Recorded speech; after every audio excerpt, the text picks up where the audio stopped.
Na análise extraoral de perfil, vamos começar por dividir a face de perfil em terços. O primeiro terço vão passar uma linha, uma semirreta, perpendicular a esta vertical verdadeira ou ao corte da fotografia, conforme eu tenho aqui, e é perpendicular a esta linha, a passar primeiro no ponto tricion, que é na inserção dos cabelos, dos primeiros cabelos, que vamos marcar por aqui. Então vamos marcar uma semirreta a passar no ponto tricion, a outra semirreta a passar na glabela,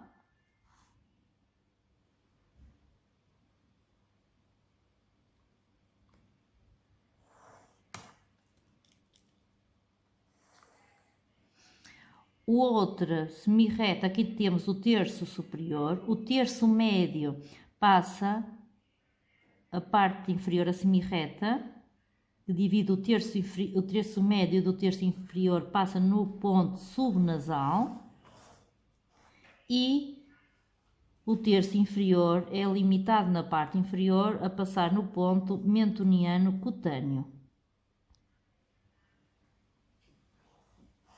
Então aqui nós temos o terço superior, o terço médio e o terço inferior. O que é que vocês têm que referenciar? Devem dar mais importância ao terço médio e ao terço inferior. Estes dois terços devem ser, para haver proporcionalidade nos terços, estes dois terços têm que ser muito próximos em altura, ou seja, vocês têm que medir e quantificar esta altura e verificar se são muito parecidos em questões de valores. Neste caso, nós verificamos que é muito parecido, então vão escrever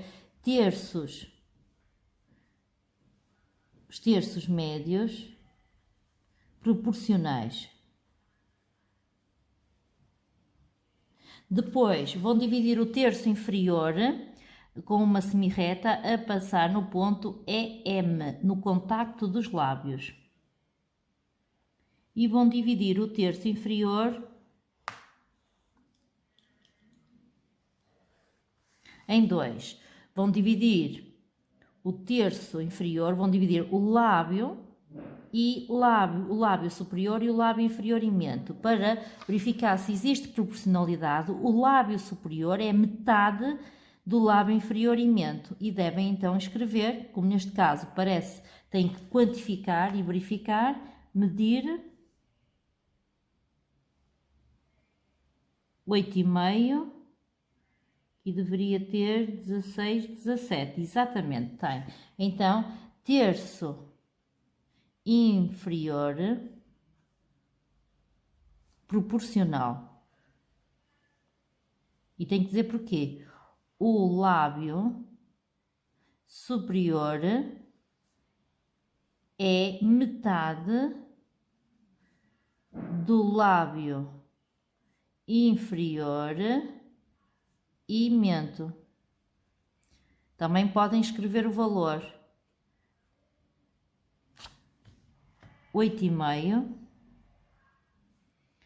e o lábio inferior e mento é 16 milímetros. 8,5 então seria o lábio superior. Também aqui devem traçar a linha estética de Ricketts, que passa no ponto mais anterior do nariz, no ponto EN e no ponto DT, que é o ponto mais anterior do mento cutâneo. E vão avaliar o lábio inferior em relação à linha estética de Ricketts. Então aqui nós vamos dizer que o lábio inferior está na norma, ou lábio inferior com protrusão na norma. Ok? Na outra fotografia, vocês vão avaliar a convexidade facial. Então, vamos desenhar o ângulo da convexidade, que é glabela subnasal e prolongam, e subnasal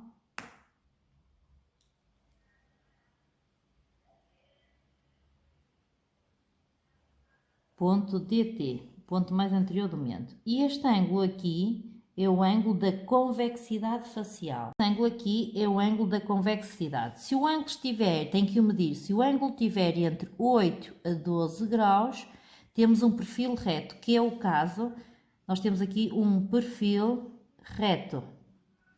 Também nesta fotografia devem marcar o ângulo nasolabial. O ângulo nasolabial tem que traçar uma semirreta que passa no ponto subnasal, que é como se eu traçasse o terço, e o ângulo subnasal marca subnasal tangente e uma semirreta a passar tangente à columela do nariz, e o ângulo e outra semirreta a passar subnasal e o ponto mais anterior do lábio superior. Okay? Este ângulo aqui é o ângulo nasolabial. Este ângulo aqui é o ângulo nasolabial superior. E este ângulo aqui é o ângulo nasolabial inferior. O mais importante é o ângulo nasolabial inferior. E vocês têm que dizer, têm que medir, e se o ângulo nasolabial total, a norma é 100 graus. O ângulo nasolabial inferior, o ângulo nasolabial inferior, a norma é 85 graus, mais ou menos 5. Devem medir, se este ângulo estiver dentro da norma, vocês têm que referir que o lábio superior está na norma, ou com protrusão na norma. Se o ângulo for menor que 80 graus, se por exemplo ele medir 75, vocês têm que dizer o ângulo está mais fechado. Se ele medir abaixo dos 80, vocês têm que dizer que existe uma protrusão do lábio superior. Se o ângulo nasolabial inferior, medir o 90 graus, ou medir acima de 90 graus, por exemplo 95, o ângulo está aberto, vocês dizem lábio superior retruído, ok? Aqui devem sempre referenciar os valores dos ângulos e avaliar o lábio superior em relação ao ângulo nasolabial inferior.